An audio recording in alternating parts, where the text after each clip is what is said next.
पक्ष हैं, देश में कुछ गलत हो रहा है उसके खिलाफ आवाज उठाना चाहते हैं और नरेंद्र मोदी सरकार नहीं चाहती है कि जनता की आवाज उठाई जाए। दमन करने के उस दिन छात्रों को लाठियों से पीटा, नेता प्रतिपक्ष को घसीटा, आज गांधी जी के यहाँ जाना चाहते हैं तो एक गोडसेवादी सरकार जाने नहीं देना चाहती है। सत्ता पक्ष के लोग कह रहे हैं कि आप लोग राजनीतिक फायदा उठाने की कोशिश कर रहे हैं। ये पेपर लीक कोई राजनीतिक मुद्दा नहीं है। राजनीतिक मुद्दा नहीं है, बात सही है, लेकिन हम कोई फायदा, अगर इनको लगता है कि आवाज उठाना गलत है तो हम लगातार गलत करते रहेंगे। हमने कोशिश की शांतिपूर्ण तरीके से छात्रों की गूंज का कार्यक्रम किया। राहुल गांधी जी ने शहर शहर घूमे, बच्चों के बीच में गए, लगातार इस्तीफे की मांग करते रहे।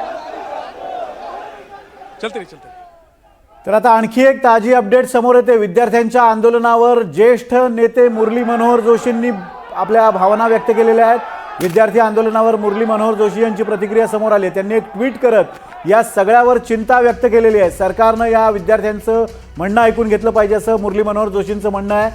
सोशल मीडियावर केलेल्या पोस्टमध्ये जोशी यांनी विद्यार्थ्यांच्या मागण्या आणि चिंता या वास्तव असल्याचं नमूद करत त्यावर सहानुभूतीपूर्वक आणि दीर्घकालीन उपाययोजना करण्याची गरज व्यक्त केली। एक प्रकारे सरकारलाच त्यांनी खडे बोल सुनावले तसं म्हणता येईल। काय ट्विट केले मुरली मनोहर जोशींनी आपण पाहूयात। विविध भागातून आलेले विद्यार्थी दिल्लीतल्या रस्त्यावर आहेत, हे पाहणं वेदनादायी आहे असं मुरली मनोहर जोशी म्हणतात। भाजपचे ज्येष्ठ नेते त्यांच्या मागण्या वास्तव आहेत, त्याच्यावर कायमस्वरूपी तोडगा काढायला हवा। कायदा सुव्यवस्थेचा प्रश्न म्हणून याकडे पाहू नये, त्यांच्यावर बळाचा वापर केला जाऊ नये असंही मुरली मनोहर जोशी म्हणतात। तरुणी आणि महिलांवर बळाचा वापर करण्यात आला हे पाहून दुःख झालं, अशा एक प्रकारे आपल्या सरकार विरोधातच त्यांनी सूर लावला। याच्यामुळे भारतातला एक मोठा हिस्सा विकसित भारतापासून दुरावेल अशी चिंताही ते व्यक्त करतात। विविध भागातून आलेले विद्यार्थी दिल्लीतल्या रस्त्यांवर आहेत, हे पाहणं वेदनादायी आहे असं मुरली मनोहर जोशी म्हणतात। मुरली मनोहर जोशी हे सध्या मार्गदर्शक मंडळात असलेले ज्येष्ठ नेते आहेत।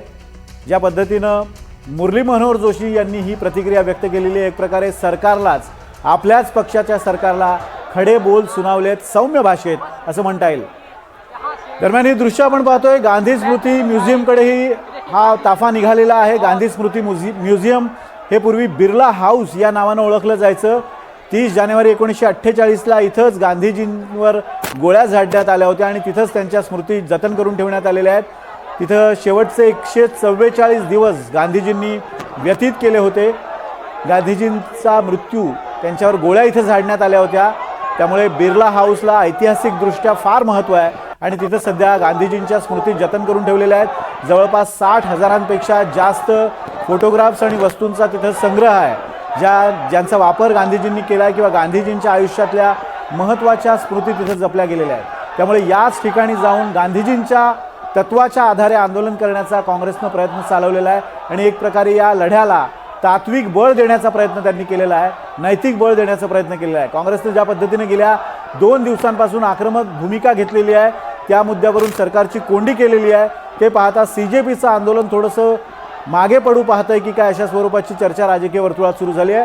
काँग्रेसनं आक्रमकपणे या आंदोलनात आता भाग घेतलेला आहे। इतर पक्ष CJPच्या आंदोलनाला पाठिंबा देत असताना तिथे जाऊन दिपके यांची भेट घेत असताना काँग्रेसनं मात्र स्वतंत्रपणे आपलं आंदोलन सुरू केलेलं आहे आणि एक प्रकारे या सगळ्या मुद्द्यावरून सरकारला दखल घेण्यास भाग पाडलेला आहे।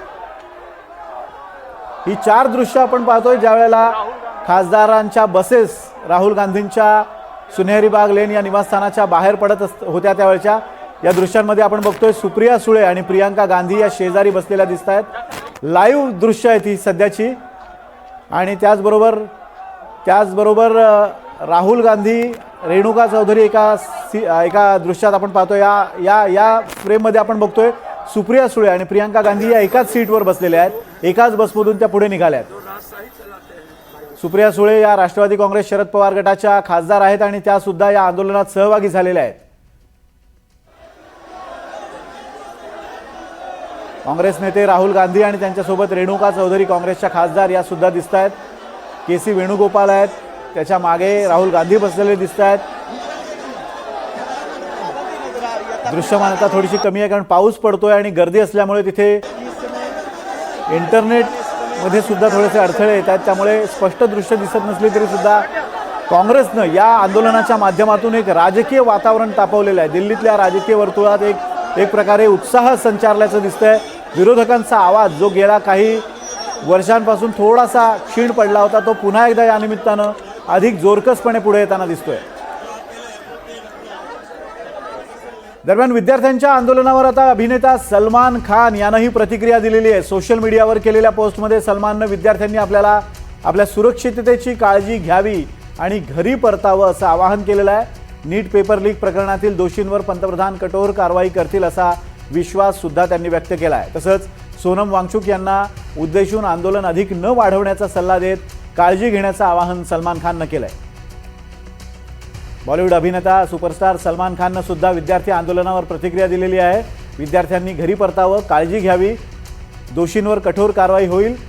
पंतप्रधानांनी स्वतः तसं आश्वासन दिल्याचं सलमान खाननं आपल्या ट्विटमध्ये म्हटलंय.